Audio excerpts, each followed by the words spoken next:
Stay back!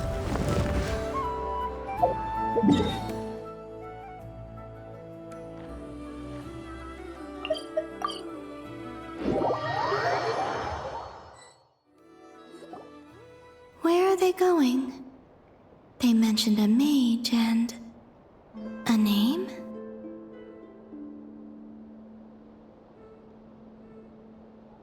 So, Mr. Varka, are you acquainted with this Nicole? Or should I call her Mage N? Not really. We've never met, though she has come up in conversation. From what I've gathered, Alice kinda took Nicole under her wing. Taught her how to speak in a more ladylike fashion, that kind of thing. Huh. Hard to imagine Alice as an etiquette coach. Yeah. Alice is a larger-than-life personality, I'll give you that. But then again, that's why she's able to draw such an eclectic mix of people into her inner circle. If I remember correctly, being an interesting person is actually one of her main entry requirements. So, if you ever wanted to join the Hexenzirkel, I'm sure you'd both be eligible to apply. Hey! Don't go around making promises on Alice's behalf. I wouldn't dare. I'm just trying to paint a picture of the Hexenzirkel for you. Okay, sure. Anyway, since none of us have ever met Nicole, how are we supposed to find her? We can't just go up to every woman in sight and ask, "Hey, are you Nicole?" Maybe something she's wearing will give it away? Like, a wind bloom pinned to her chest or something. Wait a minute. Alice never said Nicole was from Mondstadt. Oh, true. That would be... this young lady, then?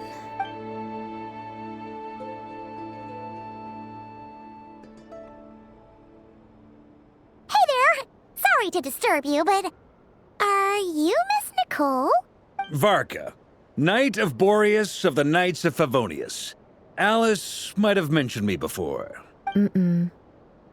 Have we got the wrong person? Sorry. Well, this is awkward. When I shook my head, I meant, no, Alice hasn't mentioned you before. Huh? Where is this voice coming from? My apologies. For certain reasons, I am unable to speak. This is the only way I can communicate with you. It might take some getting used to, but I hope you can understand. Hey, it's fine. I'm more shocked by the fact that Alice never speaks about me. I mean, As for you two, we have crossed paths twice before, but it is nonetheless a pleasure to finally meet you. It's really you! Thanks for all your guidance in the past. You're quite welcome. This time, things are different. We have reached the unwritten pages of the story. You might say that we stand at the crossroads of fate. Now then, allow me to formally introduce myself. My name is...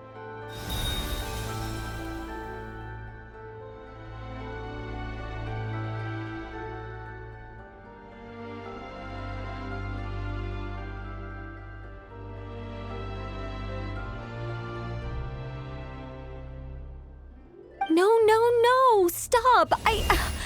Alice! I can't believe it! I had a whole speech prepared. I'd agonized over every single word. She always picks the worst moments to ruin other people's plans. I'm so sorry about that. Alice took the liberty of devising some bespoke self-introduction magic for each member of the Hexenzirkel. But I could have sworn I deleted all of the triggering conditions for it. How did it bypass everything?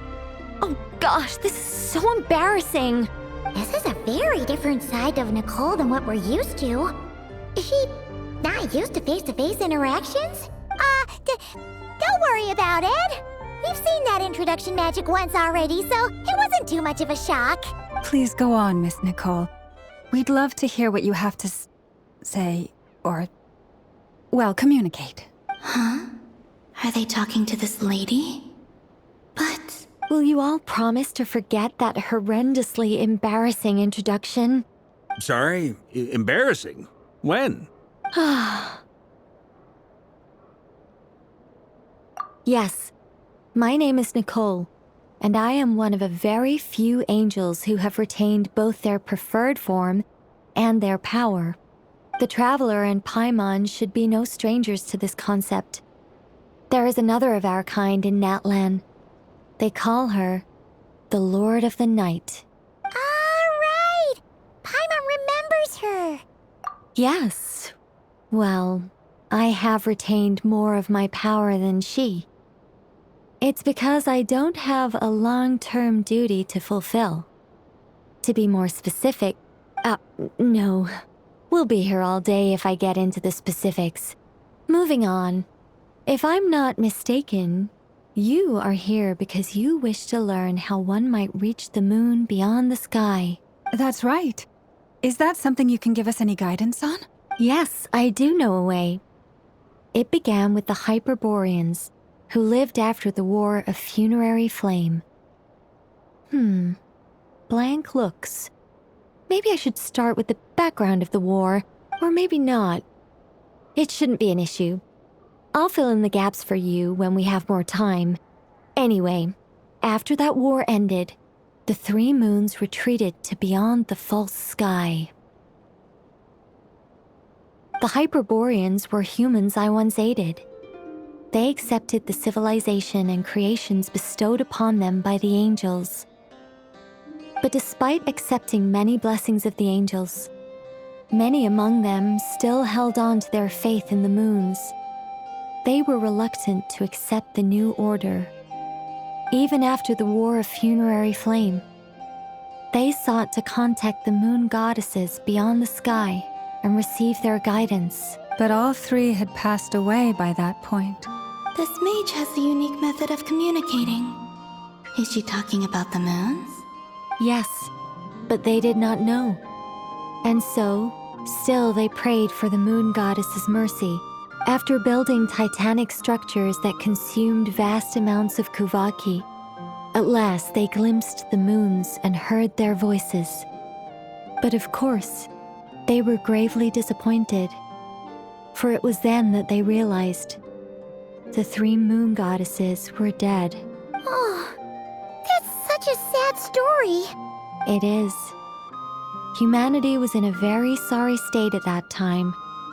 The angels who had once aided them were gone, and the War of Funerary Flames had left them homeless and destitute. Just a second, I gotta ask. How relevant is all this history to the task at hand? Well, I mean, it's... Okay, it seems we've drifted into irrelevant narrative waters. It's been a while since I've had the chance to speak inside someone's head. As soon as I got started, I lost control and the words just flowed out like a waterfall. What I'm trying to say is... Right, yes, that's it. The relevant part is the ritual created by the Hyperboreans. The fact that they bypassed the false sky and saw the true moons implies that they successfully built a connection between Tevat and the outside world, which means, with enough Kuvaki and a sufficiently stable connection, it should be feasible to send one person over the border. Okay, so they built some kind of portal? Oh, yes. A portal. Yes. Is something wrong?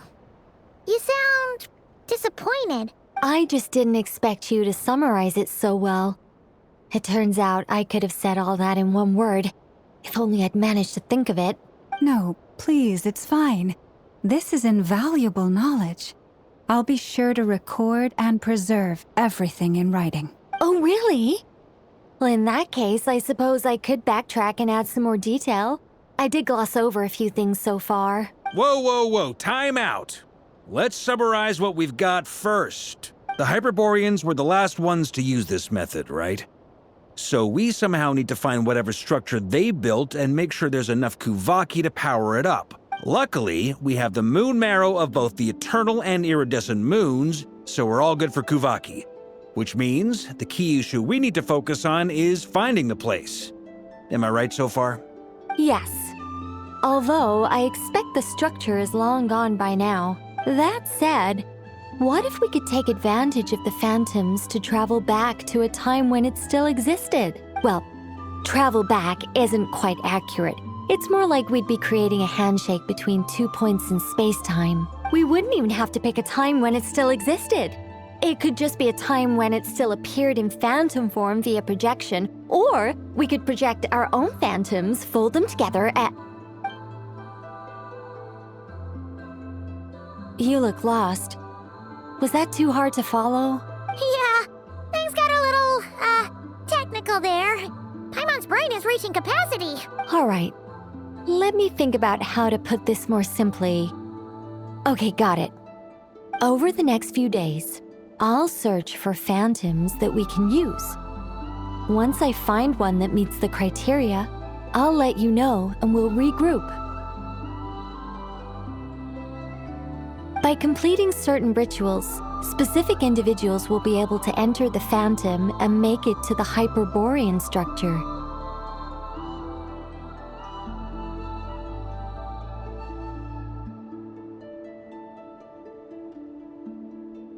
If everything checks out and it looks feasible, we'll just need to wait for Moon Prayer Night, and we can send the Moon Goddess back home. I'm really skimping on the detail here. Is this making any sense at all? I think so. For now, we'll just wait to hear from you. Yes. Basically, yes.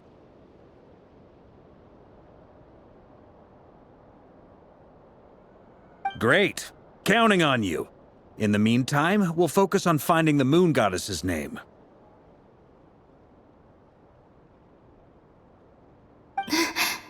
My name? Are they looking for a way to stop me from disappearing? Excuse me, Miss... Go on, Miss Nicole. This conversation was a little all over the place. I didn't catch your name.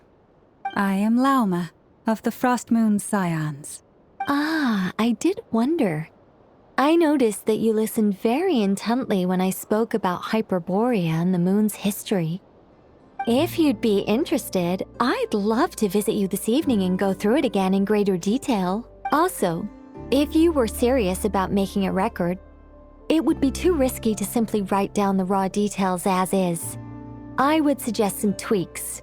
Maybe rewrite the stories as fairy tales or fables, perhaps even prayers. Anyway, we can cross that bridge when we come to it.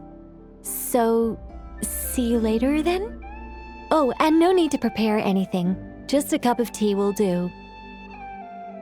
See ya! She seems friendly. It's just... It's so nice to find someone who's actually willing to listen. I've been dying for a chance to finally go through all this systematically from start to finish. Any longer and I'd probably start forgetting it. Now Paimon gets why Alice told us to mind our heads. Ha ha ha ha! What did I tell you? A lot of quirky people in Alice's orbit. Now then, the next order of business is... where do we start looking for the Moon Goddess's name? Maybe the rest of what Nicole has to say might give us some clues. Once I've heard her out, I'll summarize the salient points and share them with you all. I'm also inclined to review our other documents. Yes, our faith was first established by our Hyperborean ancestors, but many of the more factually accurate records are from after Kutar's birth. Sounds like we're gonna follow Columbina's journey through Devat, huh? In that case, we'll start by heading to the Frostmoon Enclave. Sounds like a plan. Take this with you. I'll see about getting in touch with the Fatui. It'll probably just be Arlecchino and Sandroni again. They're the only ones who would want to help. Thank you, Mr. Varka. Ha ha ha ha ha! Don't mention it. Honestly, I'm more comfortable dealing with the Fatui than prying into the details of a young lady's childhood. Catch you later. I should follow them, just in case there's some way that I can help.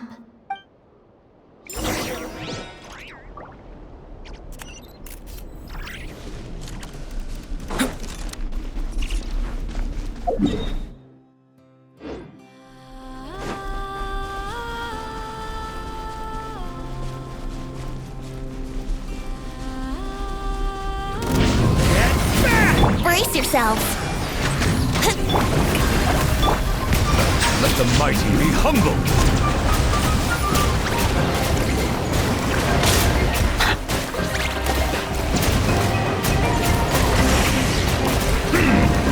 Devouring claw!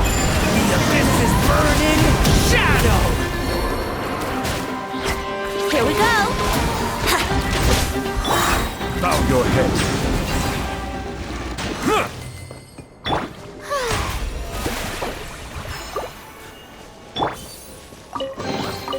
How do you use these?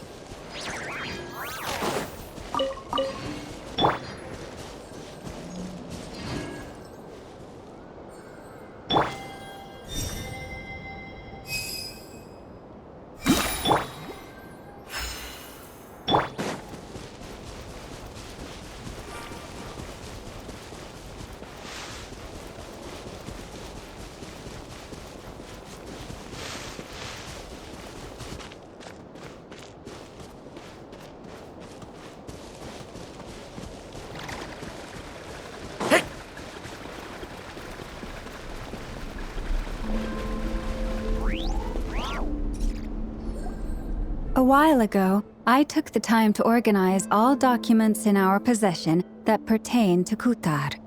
What you see here is the material I consider reliable. You're saying there's unreliable material too? Yes. Most of the information we have was transmitted through an oral tradition.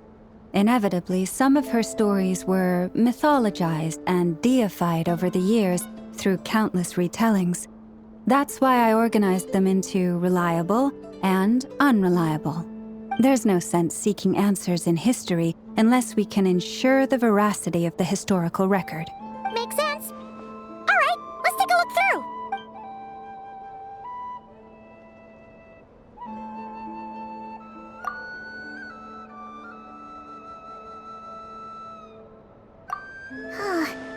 Almost all these records refer to Kutar instead of Columbina. Although neither of those is her real name. Paimon's not sure what point she's trying to make. What we can gather from these records is that the Frostmoon Scions worshipped her as a god, placing impossible expectations upon her. I cannot fault them for their earnest faith, but for all their devotion, worshipping her day in, day out changed nothing. I imagine that none of it resonated with Columbina. It wouldn't surprise me if, even back then, she had already begun to reject the name Kutar and everything it represented. Lama speaks the truth. When I heard them call upon Kutar with hope and expectation in their voices, they may as well have been calling upon somebody else. Well, that's a bit complicated. I looked at the level of detail, perceived authenticity, prose style, and how realistic their portrayal of Kutar seemed to be. Amongst the Frostmoon Scions of today, only I know of her existence, and I alone have spoken to her face to face. As such, I know that there are certain things she simply would never do. That being said, I have sensed some changes in her lately. Changes? Me? Seems like this is getting us nowhere. For what it's worth, why don't we check the unreliable sources too? Sure. Give me a moment.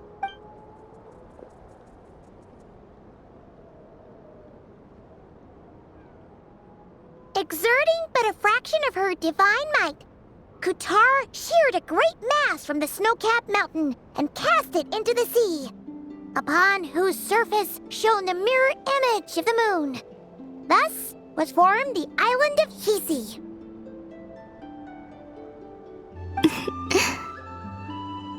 Yeah, right. That doesn't even begin to pass the sniff test. The 3 moons are naught but lies through and through. Only one moon has ever shone for us, and Kutar is her name. The vast majority of ancient texts are filled with fanciful tales like these. I trust you understand my criteria a little better now. Kutar did not speak, merely gazing into the distance in silence. And where her gaze landed, this was her prophecy.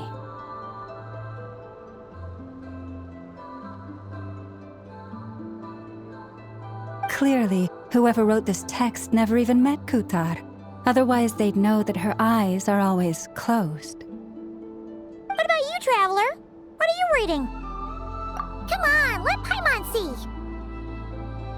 The child wished to build a wooden nest with which to shield a fledgling bird from the cold. But being so young and lacking in strength, the child could not snap the branches from the trees. Kutar was passing by. Upon seeing the child, she summoned forth the Kuhenki, who built a beautiful nest for the child.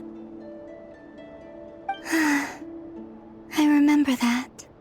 Not knowing the meaning of Kutar's divine intervention, the child dared not to respond, and thus ran home to call their parents. But Kutar was gone. The Moon-Chanter declared the event a miracle and took the nest as a relic, placing it on high for all to see. The child was named as one favored by the goddess, and was greatly respected amongst the people. Yet, no further miracles were bestowed, and this matter was forgotten in but a few years. Huh. Any thoughts after reading that? Yeah. Columbina probably just wanted to join the kid in making nests. Ah. I'd originally considered this a fabrication, because Kutar did not perform any similar actions in subsequent records. But now that I think about it, it does seem like something Columbina would do. It's just that... She didn't know how other people would interpret her actions. She was probably worried about making things difficult for people. And so, she gradually stopped joining in. Yes. Oh, that's so sad.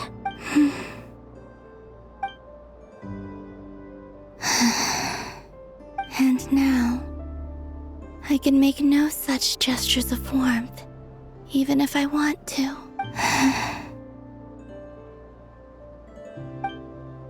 Still no name. That's a bit of a shame. But we did learn some interesting stories. That's gotta count for something. Barca said he was gonna set up a meeting with Arlecchino and Sandrone, right? Let's go back to Nasha Town and see how he's doing.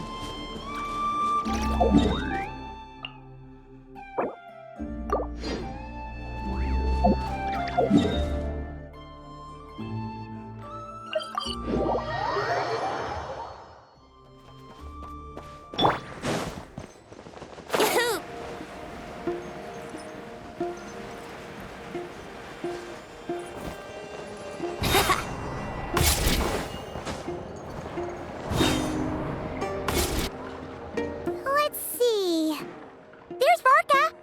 Oh, and it's Durin and Albedo too. Yeah, this is pretty much the same place we bumped into each other last time. I convinced them to stick around a little longer. We were all waiting on people, so I figured having a little company would help pass the time. Ah, so you've been waiting for us? Does this mean that you've already arranged things with the Fatui? Sure does. Now you're back, we can go meet up with them together. How'd your investigation at the Frost Moon Enclave go? Well, we didn't find out Columbina's true name. But apart from that, it went pretty well. Aha, just as well that I didn't tag along then. I'm sure our moon goddess wouldn't want every man and his dog knowing all about her private life. Still, desperate times, desperate measures, I guess. Someone had to do it. So, Varka was waiting on us, but what about you two? Are you waiting for Alice? Oh, no. We already met with her. We discussed that experiment I mentioned to you last time. Oh, and she also handed me this communication device. That's right. I understand she informed you about the relationship between the phantom phenomena and Tevat's borders, yes? She wants me to help her with some more experiments on that front. She said that she'll contact me through this device with more information. Ah, I see. Following instructions and making observations. Pretty common research method. Takes me right back to Albedo's lab. Wait, then who exactly are you meeting? Someone you know. Albedo's met him too. But I don't think Miss Lauma or the Grand Master have been introduced. Introductions are overrated, especially in cases like this. It's you! So, it's not like the Academia has prohibitions against going abroad. Also, I applied for leave. I've been writing to Hat Guy since obtaining a human form. I've already brought him up to speed on everything that's been going on in Nodcry. Hat guy? Turns out, I actually have heard that name before. Oh? Then why did you react the same way I did? I only knew the name, not the fella. But since we're all here, let's do some introductions for what it's worth. I'm Varka, Grand Master of the Knights of Favonius. Lauma, Moon Chanter of the Frost Moon Scions. And I'm a Driosh from the Vahumana Darshan of the Sumeru Academia. Hat Guy. Good to see you again, Mr. Guy. I believe we last saw each other on the boat ride here. Mind you, the only reason I came here is because there's someone I want to look into. Who's that? The Doctor, also known as Dottore, second of the Fatui Harbingers. From the tone of your voice, it sounds like there's bad blood between you. I was reviewing our archives and noticed that a lot of information about him was missing. Left a bad taste in my mouth. That's all there is to it. Dottore, or Zondique, as he was then known, once studied at the Academia, but he got kicked out before he could graduate.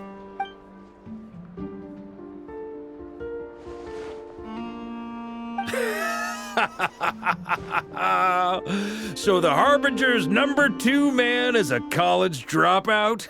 How embarrassing for them. Last we heard, he was planning something. We actually heard that a few times before, even coming to Nodcry. But we haven't seen a trace of him since we got here. He only appears when something interests him. For all we know, he might have left already. But the fact he did something here at all is worth noting. It'll fill a couple extra lines in his file. Why does it sound less like a file you're writing and more like a criminal record? Anyway, we were just about to meet 2 of the other Harbingers. Want to come along? You might learn a thing or two about him there. Sure.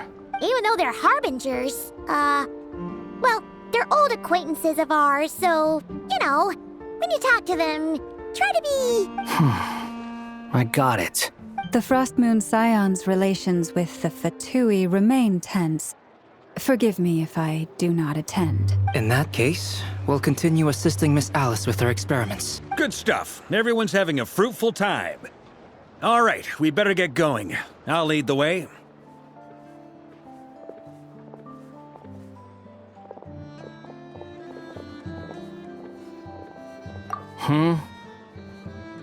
Well, yeah, that's obviously part of it. But I'm not the only one who has a score to settle with him. Neither you, nor Lesser Lord Kusanali, nor I want to see him meddling with things again. What's the hurry? Don't worry. Pigeons always know which way home is.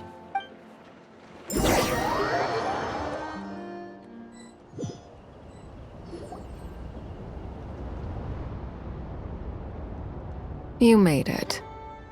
Who is this? A scholar from Sumeru. They call him Hat Guy. He's an old friend of the Travelers. Wait, this is the Academia representative you wrote about? He doesn't exactly look the part. I believe this will prove my identity. You'll notice it bears the seal of the Sanctuary of Surasthana. Well, what do you know? So it does. All right then. My mistake. It's fine. I expected as much. What? So as I mentioned in my letter, the Academia's got its eyes on Dottore, but this matter remains top secret. Apart from those assisting in the investigation, the fewer people who know, the better. If anyone asks, I'm here in Nodcry to pursue my personal academic interests. Gotta say, Varka, you did pretty well to keep all this under wraps for so long. Sounds like you got in touch with the Academia about this way back. You flatter me. do I even start? Remember that time we fought Rerir at Star Sand Shoal? He sure let me have it then, didn't he? I'll bet Dottore had that all sketched out, with me as his convenient little pawn. He could not care less about us if he tried, but hey! The feeling's mutual. Does Dottore really strike you as the sort who values his relationships with his colleagues? Fair point. Definitely not. Which is why I always keep my guard up whenever he starts making suspicious moves. To that extent, our motivations align. On top of which, I consider you trustworthy people. Now, back on topic. In the wake of the Reikir of Solnari episode, Sandrone and I grew suspicious about Dottore's complete inaction during the entire affair. So we tried to find out what he'd been up to, but unfortunately to no avail. He never lets anyone in on his plans. The more he cares about something, the more secretive he gets. Indeed. Perhaps he believes that by keeping a low profile, he can avoid trouble. But that trick isn't going to work on his colleagues. Yeah, I mean, he's been researching the ancient moon's remnants. And he's been trying to get his paws on the moon marrows. Only an idiot would believe he doesn't have something more planned. With this in mind, I returned to Snezhnaya and relayed my thoughts to Her Majesty the Tsaritsa, entreating her to have him recalled. That's pretty direct. Did the Tsaritsa agree? Yes. I made it abundantly clear that the Fatui's business in Nodcry is almost concluded, and we do not need 3 harbingers in this territory. Her Majesty concurred. Accordingly, Dottore has returned at her orders. I imagine he is continuing with experiments, which no one besides he would ever have any interest in. Common sense might mean nothing to him, but he's not stupid. He knows that no good can come from opposing the Tsaritsa. Smarts alone won't get him all the way. He needs the Rooster's resources and Regrator's Mora, both of which the Tsaritsa can strip from him by waggling a finger. But doesn't he have a track record of publicly following orders while going against them in private? He probably has it down to a fine art by now. Wouldn't put it past him. We worked together on a research project once. Only briefly, but it was enough to show me that we're fundamentally different people. He has no interest in doing things methodically, stage by stage. His thoughts jump all over the place, and the moment his curiosity is satisfied, or he gets the results he wants, he disappears. The only similarity we share is that, once we set our minds on doing something, we will see it done, whatever it takes. Well, we definitely saw some of that in your battle with Rerir. You got so competitive. Ugh, do not remind me. Then I believe we all concur. Dottore will not simply give up. Fantastic. Now this is turning into a whole day of unpleasant memories. Ugh. Are you talking about the moon marrow stuff? He also strikes me as the kind of person to disregard experimental regulations, ruin all the equipment, and go way over budget. Then leave the first person he can find to deal with the fallout. Exactly. This one time, he was running some high-temperature experiment and the substance exploded. But does he care? No. He orders his subordinates to open the device so he can observe the results, which causes the gas inside to leak out. That gas was poisonous. If I hadn't been there, who knows how many people might have died. And after all that, he left while I was still cleaning up after his mess. What a waste of time, he said. Waste of time? The nerve! He wasted my time! You've been bottling that up for a while, huh? Hat guy, I must say, you seem awfully familiar with internal Fatui affairs, especially when it comes to Dottore. Thank you, Lady Harbingers, for providing such valuable information. I have no other questions for now, so I'll be on my way. Wait, what? You're just gonna leave? You're welcome to join if you want. Ugh. Just when Paimon thought he'd finally mellowed out. He makes quite the impression. I'll say, I've met tons of headstrong people, but not many of them would join me in bad-mouthing Dottore. Anyway, back to the main agenda. Barca, you said that Columbina has gone missing? Or rather, disappeared. Yeah. We're working on building a connection between her and this world. The simplest method is to find out her real name. I've actually asked her that question before, but she said she didn't know. Considering our relationship, I doubt she was lying to me. As far as I recall, she was never dispatched by Her Majesty to claim a gnosis or anything like that. That Tsaritsa's plans had long contained a place specifically for her. I always thought that was weird. What could she do that the rest of us couldn't? Knowing what we do now, it's probably something related to Kavaki, right?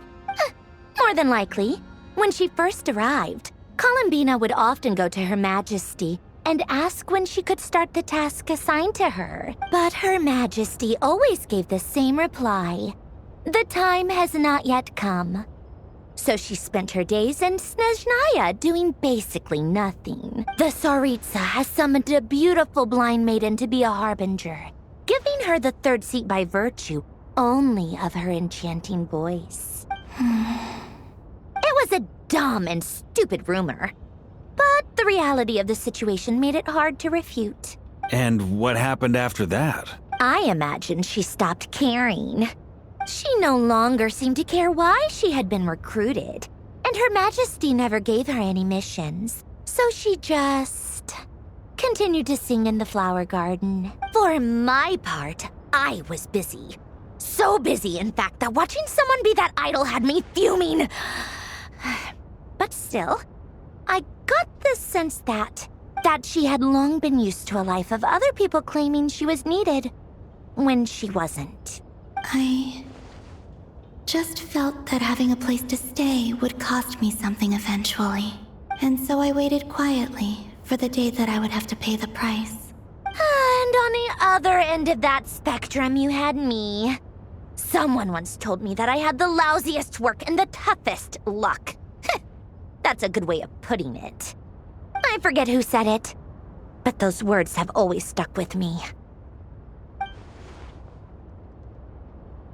But you've done your job exceptionally well all this time.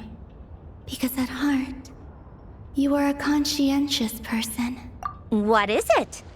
Something come to mind? That makes sense. Nothing screams you are needed like your name shouted from across the town. Well, good luck with it. But if you ask me, Columbina is still the most shoutable name. I'm just so used to it now. After all the arguments we've had, I can't be bothered trying to remember another name for her. Nor I. Sandrone. Harlequino.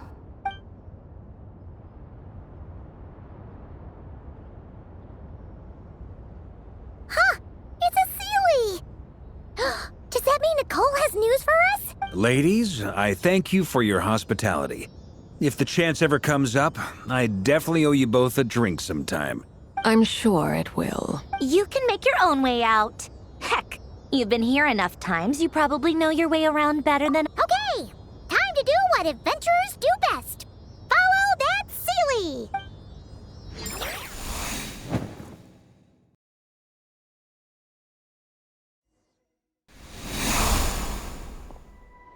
Here you are.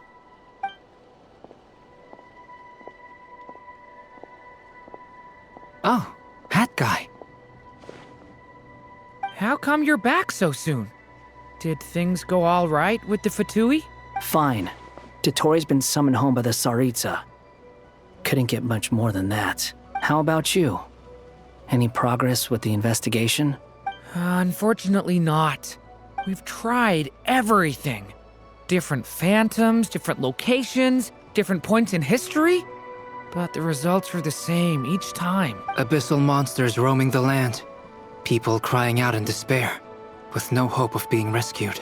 Every time I see it, I can't help but think, is this what it was like in Mondstadt when Dragonspine Durin attacked? And if I fail in the task I've been given, will I create yet another tragedy? That's just meaningless speculation.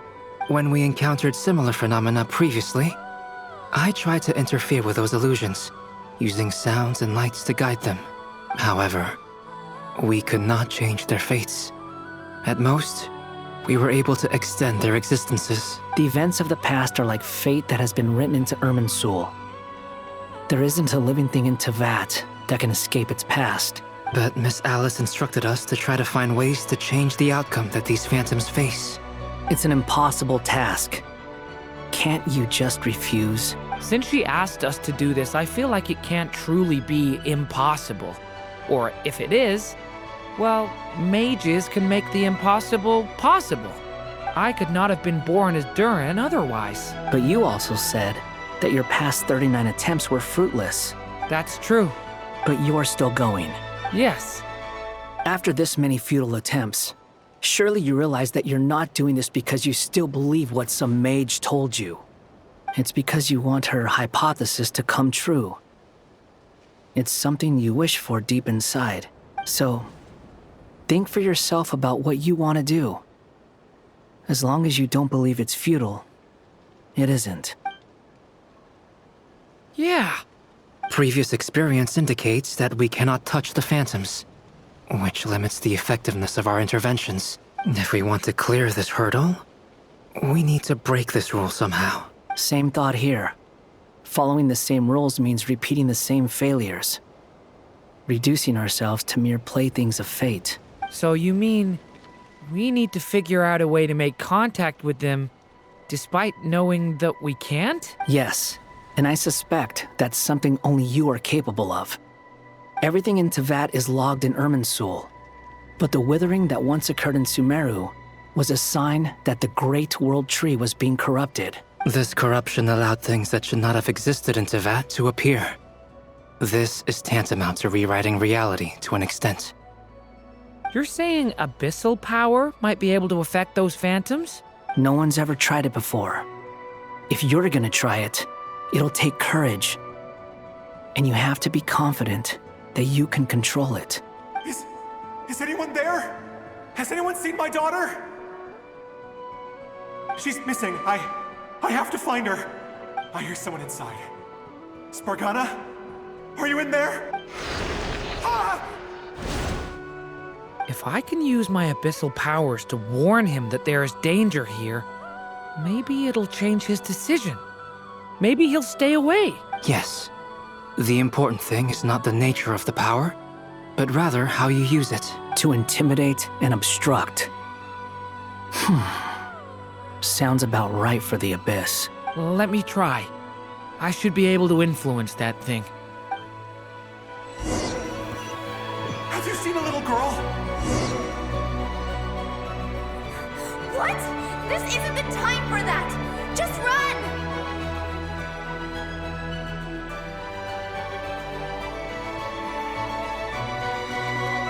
I hear someone inside. Spargana? Are you in there?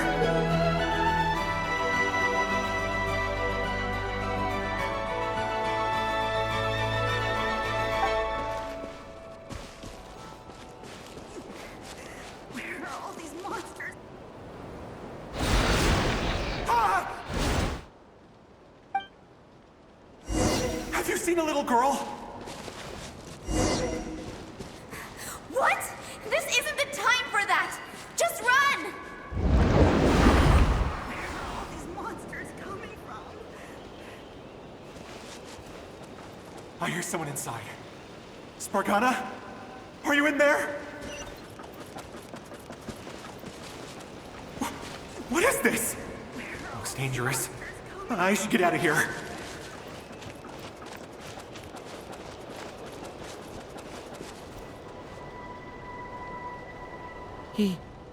He really left. Ha! We did it! Don't celebrate too soon. Follow him. See what he does next. Monsters approaching from the front. You need to stop them and create an opportunity for him to hide.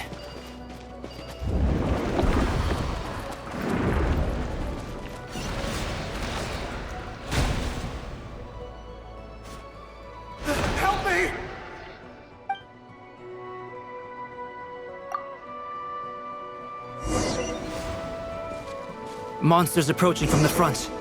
You need to stop them and create an opportunity for him to hide.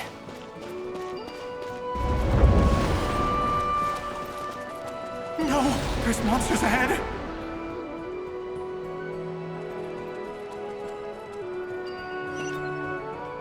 Wait, is that the barrier I saw earlier?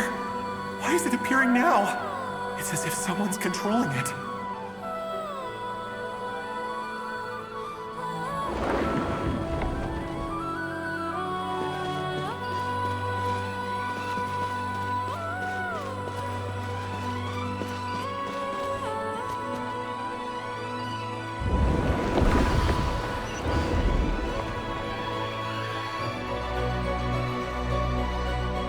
The monsters are gone. Is it safe now?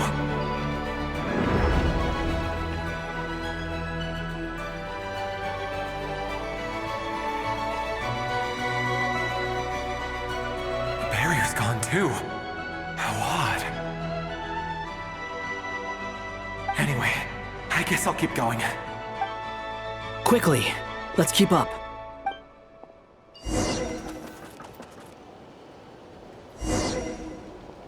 Wait, there was someone else here? Don't go any further. We've got anti-monster traps laid out everywhere. But my daughter must just be up ahead. I have to go. This way's blocked.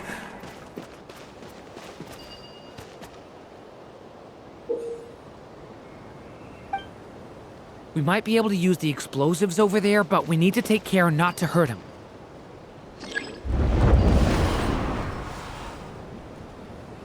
I'll use the barrier to keep him at a safe distance.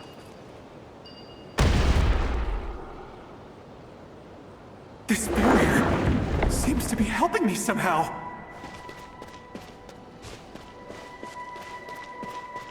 Hey, hey, wake up! Oh, no good. Gotta keep moving ahead.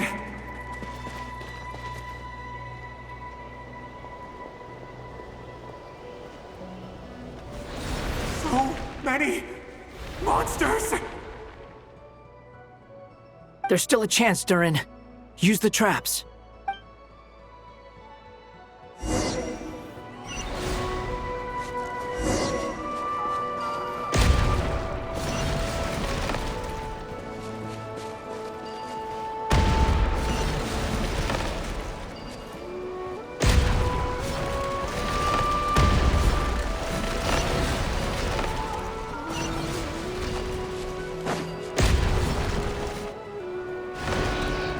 Help me!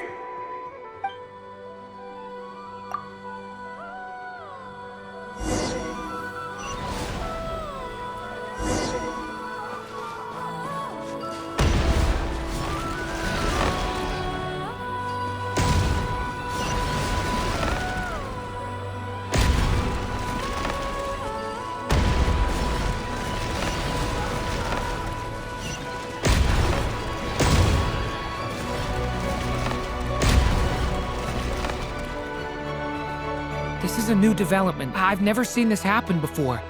We might just be able to save this person.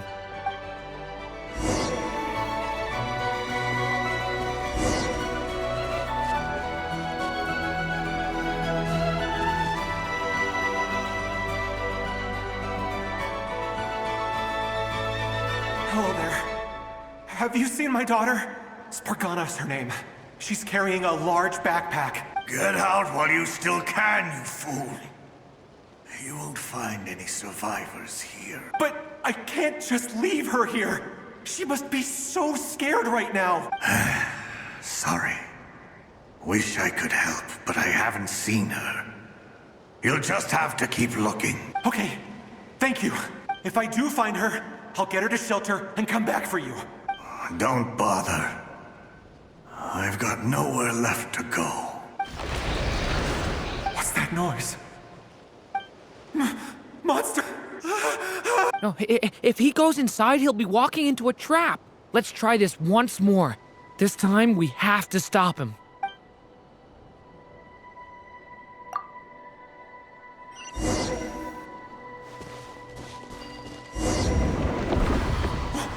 Why?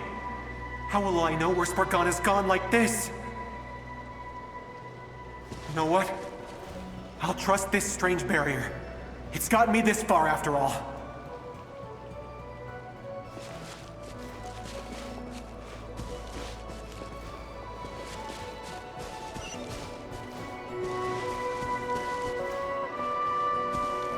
Spargana, are you there?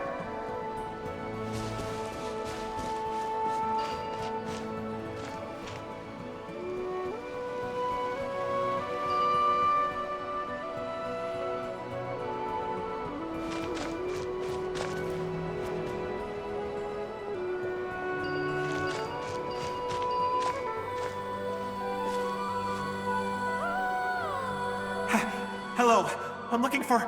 Huh? Looking for what? Everything here belongs to me.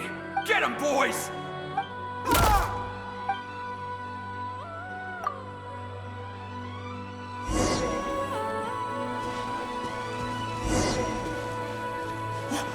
Why? How will I know where Spargana's gone like this? You know what? I'll trust this strange barrier. It's gotten me this far after all.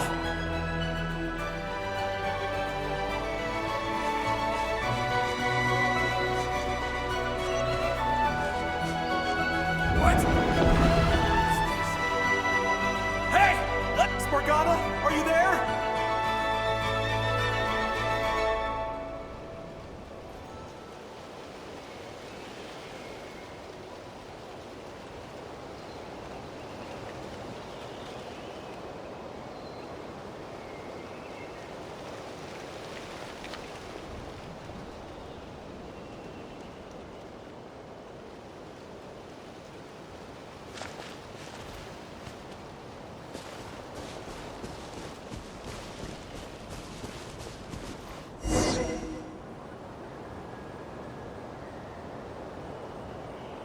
Huh?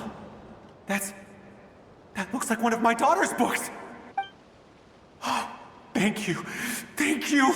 Yes, it's one of hers for sure. That's her name on it right there. She left her backpack here. Durin, just like last time. Use the explosives.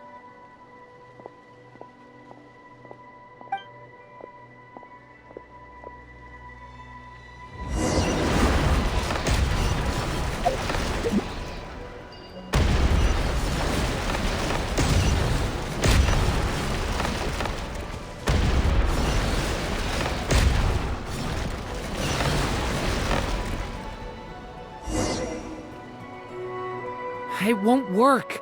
There's not enough left. If he makes it in, he'll die. But then, this clue could be the key to him finding his daughter. It might not be the only one. Better he misses that clue than loses his life. I guess so.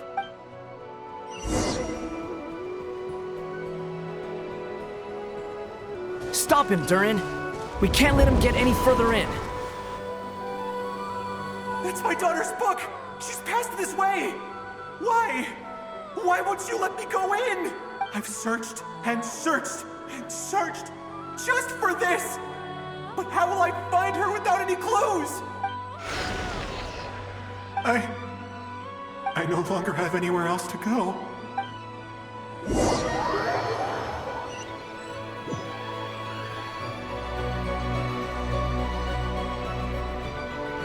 I'm sorry. I'm so sorry. He refuses to go anywhere else. Whether he opens this door or not, all that awaits him now is death. We couldn't change his fate. Albedo? Hat guy? Let's try one more time.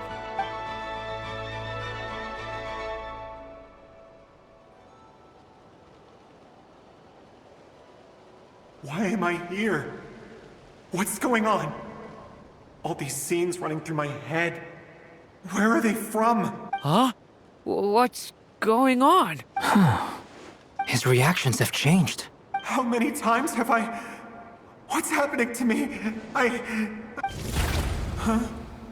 Wait. Who are you?